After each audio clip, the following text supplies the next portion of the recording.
ઇન્દુબેનના ઠાટ તો રોણી જેવા. ખવડાવાળા ખવડાઈ જાય, નવડાવાળા નવડાઈ જાય, પોતું કરવાવાળા પોતું કરી જાય, અને પછી પરફ્યુમ સુગંધિત અત્તર તો છોટે એટલે આખો રૂમ સુગંધિત કરી નાખે. અને એટલું સરસ ઠાઠ રાખે ઇન્દુબેનનો વટ તો કેવો પડે. આખા ઘેર ઘેર ચર્ચા છે આ તો ઇન્દુબેનના ઠાઠ.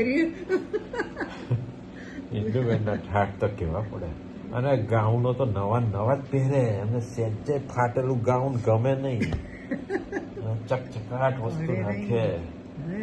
ઇન્દુબેનના ઠાઠ તો કેવા પડે. રોણી જેવા ઠાઠ છે ઇન્દુબેનના તો. કોણ કહે છે આ બધું તમને? કોઈ કહી ગયું? હા, દેખાય છે ને લોકોને. લોકો બધા પૂછપૂછ કરે છે ઇન્દુબેનના ઠાઠ તો રોણી જેવા છે. કોક પાછું રોણી કે બધા હોય પેલા ચડાવે. બહુ જોરદાર ઇન્દુબેન, તમારે તો ઠાઠ રોણી જેવા છે. ખવડાવાળા ખવડાઈ જાય. ચોખ્ખી રીતે છોકરાઓ એ કરવાના. હા આપું તો ક્યારે કરે તો હા ના ચાલે. ટાઈમથી ખાઓ, ટાઈમથી જમવાનું. હા ના ચાલે. પણ પોતાના જલસા કેવા એકદમ રોણી જેવા. વટથી રહેવાનો. હે કુછ ભી નહીં દેખો. અરે બધું ચકાચક નવું ગાઉન પહેરવાનું ને ચશ્મા પહેરાવાળો માણસ હોય પાછો એક ચશ્મા પહેરાઈ જાય.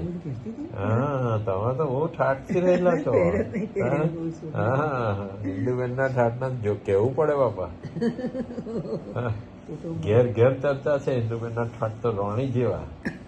રોણી નહીં, રાજા નહીં, કોણ કરશે?